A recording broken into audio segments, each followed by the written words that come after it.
capturing the light and energy of the sun has been the holy grail of scientists for centuries. In the field of modern solar energy, Professor Michael Grätzel is a renowned pioneer. But it wasn't always that way. For 30 years, his colleagues thought he was crazy. It's been a rough start and also a rough ride, especially in the beginning. People were skeptical, and we went against the prevailing opinion.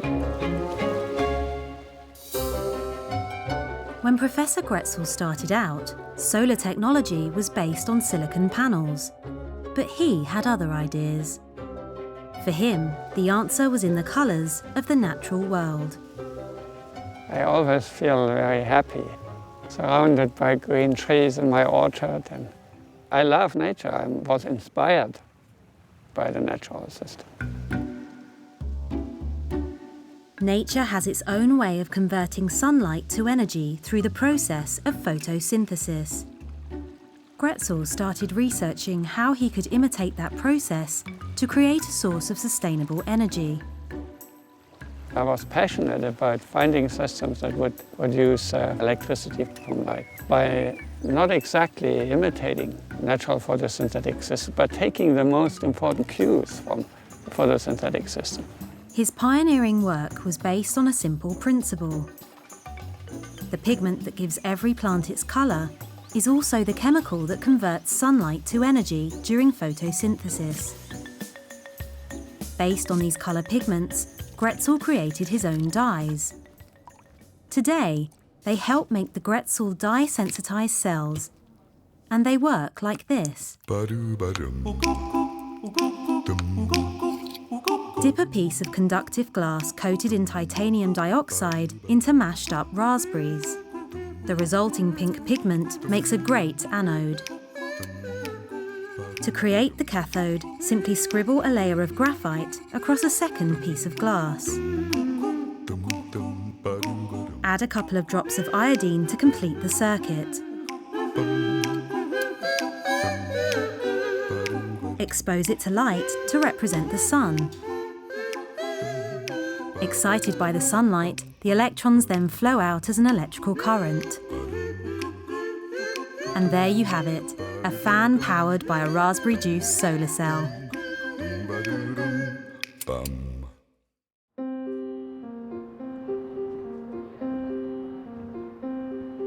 All over our cities, Grätzel saw millions of meters of glass reaching to the heavens. If all this glass were coated in transparent Grätzel cells, it could help power those buildings. But back in the early 90s, the efficiency of his solar cells was poor, and no one was prepared to back him. Our funding dried up, and nobody believed in it anymore, but I was convinced. And sometimes a scientist has to be very persistent in his approach. But in 1994, something happened that turned Grätzel's life and his work around. That's when Toby came in.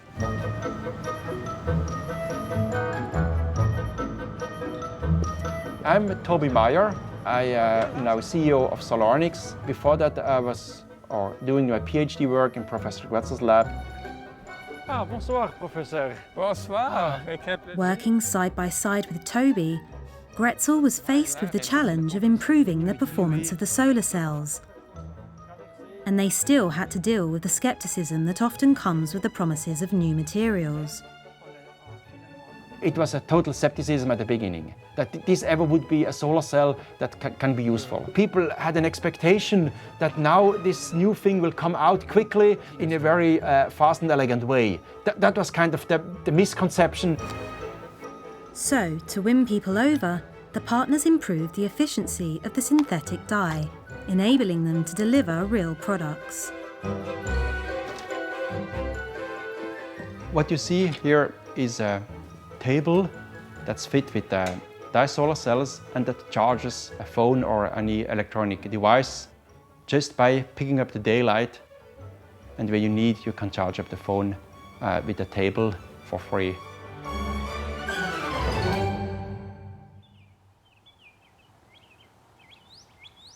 Grätzel's work began 40 years ago with a simple idea and a lot of ambition in his sunlit orchard.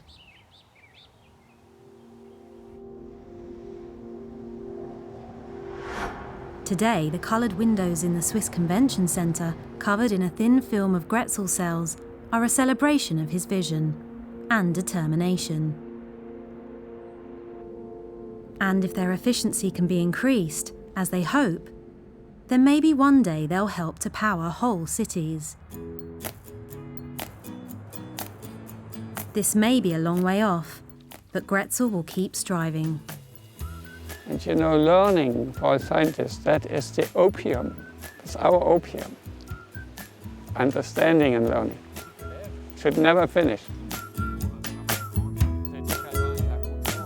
So, merci beaucoup. Voilà.